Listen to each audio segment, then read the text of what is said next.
Welcome to this month's show. Stay tuned.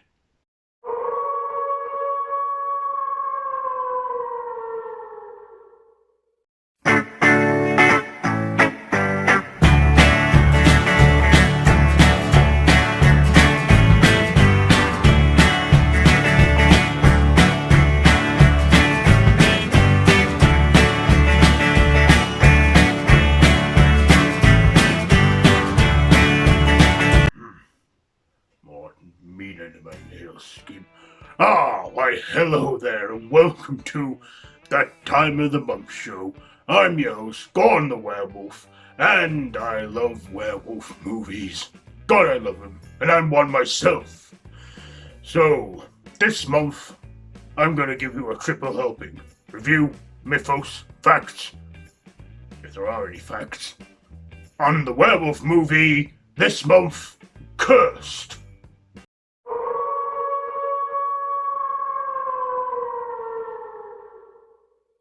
Okay, review. So, Cursed is a movie where two siblings, played by Christina Ricci and Jesse Eisenberg, living in LA, and one night when coming home, their car crashes and they come in contact with a werewolf, and then they soon find that they're cursed, and they're carrying the mark of the beast on their hand, which is a 5-point star. And then they had to find the wolf that did it to them by separating the head, the brain from the heart with silver to lift their curse, or else they will become werewolves themselves.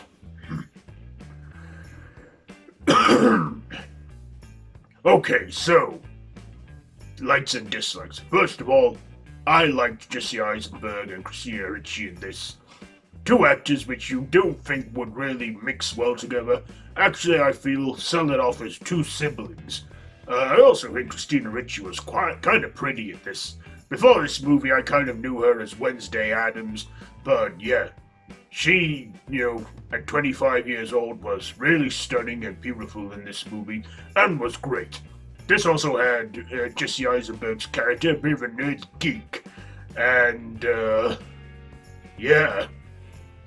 He was socially awkward like he is in many of his roles, and was also bullied in this by the guy who played Peter Petrelli in Heroes, who was actually an in-the-closet gay, and he feels that that's a curse, but then next thing Jesse Eisenberg tells him he's not interested in that, and tells him that he's cursed differently, and that there's werewolves on the loose, and they have to stop them.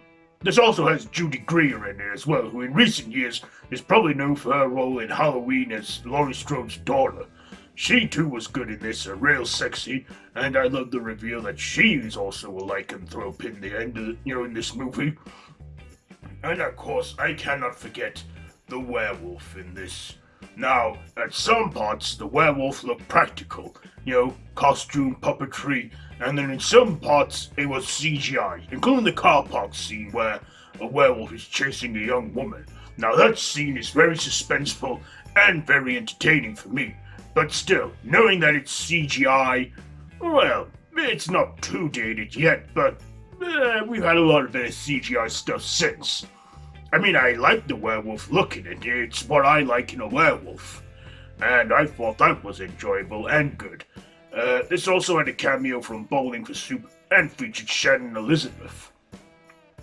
Also, this movie I can't, go without mentioning, is directed by the legendary horror master Wes Craven. God rest his souls. And it's written by Sean Williamson. Both these two have collaborated many times before on the Scream movies. And, well, how can you not be interested in a Wes Craven movie? The man's an icon in horror. Yeah, this is not his best work, but still, it's an enjoyable, entertaining movie to switch off to and enjoy. And I definitely had that going for me in this movie. Excuse me, I had a well-done steak earlier. I'm starting to burp up now. Anyhow, this movie, I really enjoyed it, and it was a fun watch. And this curse goes as far as to affect dogs. There's a moment in the movie where the golden retriever turns into this vicious CGI werewolf dog hybrid. Of course, the two siblings find the wolf in the end that cursed them and they have to break the curse, but do they? You know what? This is a very underrated movie, and I don't think a lot of people have really seen it, so you know what? I'll be sensible in this and not give much spoilers away. But let me tell you, it is a good movie, and I enjoy it. There's some pacing, but hey, it's fast pacing, and I really like that. It gets going pretty quickly, and it's a fun movie. I mean, I really do like this one, and I don't know if any other people do, but for me personally, it's enjoyable. So, now for any negatives I got on this. I can't think of any negatives.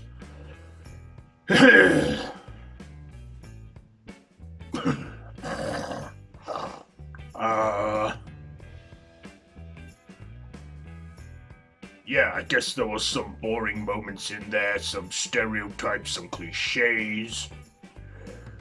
But, hey, it's decent enough.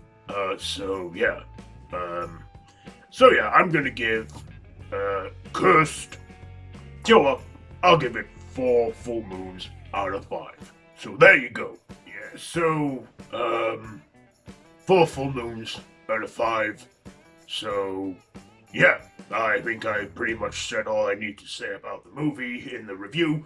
So, let's get to the next part, the mythos.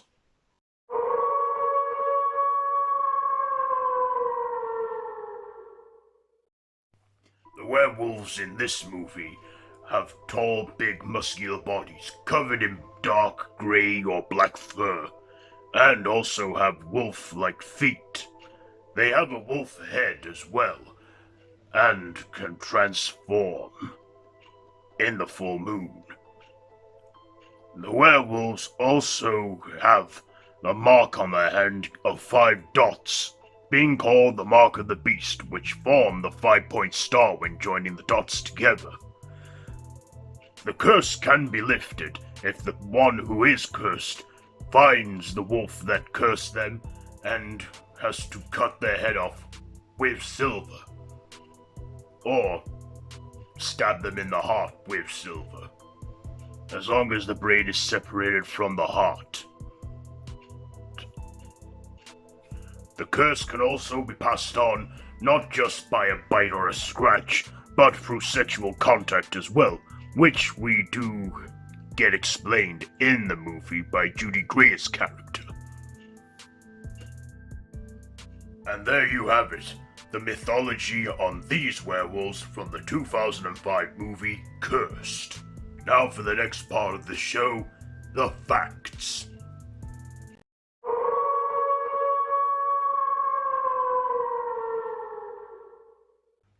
When production was stalled, many of the cast members were cut, including Elena Douglas, Heather Langenkamp, Scott Foley, Omar Epps, Robert Forster, James Brolin, and Corey Feldman. All these actors even filmed their scenes, which were cut when the movie was rewritten and reshot. In the original version, the film opened with the benefit party by Peter on a hotel roof. Parts of the scene were kept from the original shooting, but in the final cut, that scene is about 50 minutes of the beginning. Maya replaced Mandy Moore in this scene. Plagued by production problems and script issues, this film's release was delayed for over a year.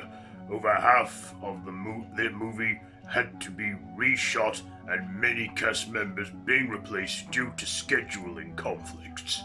I guess you can say this movie was cursed. In the film, Ellie is shown to be working for the crew of The Late Late Show with Craig Kilborn, with Kilborn making a cameo appearance with Scott Baio appearing as himself, being booked to appear on the show. But by the time this movie was released in February of 2005, Kilburn had left the show and had been replaced by Craig Ferguson. In the beginning of the film, Jake shows a prop of an Iron Maiden. The prop is an exact replica of the Iron Maiden used in the 1960s TV show of the Addams Family. Coincidentally, Christina Ricci was in the Addams Family 1991 remake and its sequel, The Addams Family Volumes, playing Wednesday Addams.